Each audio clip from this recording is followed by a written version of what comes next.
Waltajjiin marii adeemsa miseensummaa dhaabbata daldala addunyaa irratti xiyyeeffate mata duree Itoophiyaa daldalaan walitti hidhuun gara sadarkaa olaanaatti ceesuu jedhuun geggeeffameera. Itoophiyaan miseensa dhaabbata daldala addunyaa ta'uuf xiyyeeffannoon hojjechaa turte jedhan ministeera daldalaa fi walitti hidhaminsa naannawaa Dr. Kaasahuun Goofeen maricharratti argamuun haasawaa taasisaniin ሁላችሁም እንደምትገነዘቡት ንግድ ለአንድ ሀገር የኢኮኖሚ እድገት ሞተር ነው። Daldalli biyya tokkoof utubaadha. Utubaa qofaan osoo hin taane guddina biyya tokkoo kan murteessuu fi misooma kan saffisiisudha. Misooma biyya tokkoo saffisee jechuun immoo dhagaa'ummaan biyyattii addunyaa irratti dabalee jechuudha. Itoophiyaan dhaabbata miseensa daldala addunyaa hin taane amma kana xumuruudhaaf qarqara geenyee jirra. Carraa karaa argannee jennaan investimentiin biyya alaa gara biyya keenyaatti dhufanis ni dabalu.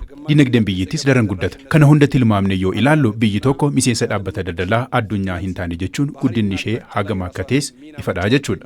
የሚሉ አበይት ዓላማዎችን ለማሳካት በማሰብ ነው። Itoophiyaan dinagdee gooroo ishee guddisuuf kallattii hundaan hojjetaa jirti kan jedhan ministeerri muummee Chaanaa obbo Tamasgeen Xurunaan maricharratti haasawaa taasisaniin kunis haala gaariin akka milkaa'edha kan isaan himan. ኢትዮጵያ በተከተለችው የማክሮ ኢኮኖሚክ ማሻሻያና Itoophiyaan dinagdee gooroo ishee fooyyessuuf riiformiin addaa ni barbaachisa. Kana keessa seektara daldala biyya keenyaa gara fuulduraatti tarkaanfachiisuuf qooda olaanaa qaba. Hojii hangammaa hojjetameen Itoophiyaan guddina ajaa'ibsiisaa irratti argamti. Kun itti fufa. Kana keessa biyyattii miseensa dhaabbata daldala addunyaatti makuuf xiyyeeffannoon hojjetamaa jira. ማና ላይ እንድትገኝ አድርጓታል። Itoophiyaan gama daldalaan fayyadamummaa ishee argachuuf marii bal'aa taasisaa turuu kan himan ministeera daldalaa fi walitti hidhaminsa naannawaa Dr. Kaasahuun Goofeen biyyoonni hedduu gaaffii Itoophiyaan dhiyeessite fudhataniiru jedhan.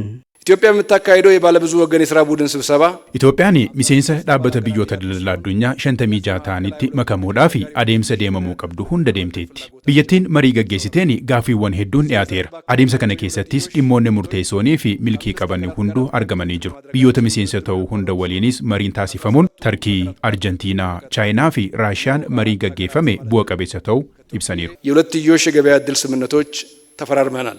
Mootummaan jijjiiramaa fayyadamummaa lammiilee biyyattii kabachiisuuf waan hunda raawwataa jira kan jedhan ministeerri muummee Chaanaa obbo Tamasgeen Xurunaan kana keessaa daldala biyyattii addunyaatti guddisuuf hojiin bu'a qabeessa ta'e kan hojjetame ta'us kaasaniiru. አስፈጻሚ ተቋማት Hojiin mootummaan guddaan dhimmoota biyyattii addunyaa irratti dorgomsiisan xiyyeeffannaan hordofuun fayyadamummaa biyyaa mirkaneessuun kana hundi mootummaan jijjiiramaa raawwachaa jira. Keessumaa biyyi tokko sirna daldalaan alatti guddachuun rakkisaa akka ta'e ni hubata. Kanaaf mootummaan fayyadamummaa biyyaa mirkaneessuuf yoomiyyuu taanaan qophii guutuu akka qabu ibsuun barbaada. ለማሳሰብ እፈልጋለሁ። Dhaabbanni daldala addunyaa uummata addunyaa 96 kan hammate ta'uu fi biyyoota miseensa 166 qabaachuu eeruun Itoophiyaanis miseensa ta'uuf bara faranjootaa bara 2023 gaaffii dhiyeessuun maricharratti ibsameera. Miseensa dhaabbatichaa ta'uuf yeroo dheeraaf marii fi gaaffii biyyoota miseensarraa ka'aniif deebiin kennamaa turuu kan eeran Dr. Kaasahuun Goofeen kunis Itoophiyaan deeggarsa olaanaa akka argatte ibsan. ኢትዮጵያ በአገር በቀል ኢኮኖሚ ማሻሻያ Jijjiiramni jechuu kan dandeenyu inni jalqabaa dinagdee maakroo keenya hundee irraati furuun dirqamna. Kana keessaati dinagdee gama daldalaatiin jiru fooyyeessuudhaaf bara faranjootaa bara 2020tti marii marsaa afuraffaa murannoo eegalle. Of eeggaddoodhaanis qaama dhimmichi ilaallatu waliinis marii bal'aa taasifneerra. Kana keessatti kaayyoo fi karoora keenyas dhiyeessinee deebii arganneerra. ማረጋገጥ የመሳሰሉ ተግባራት እየተከናወኑ ይገኛል።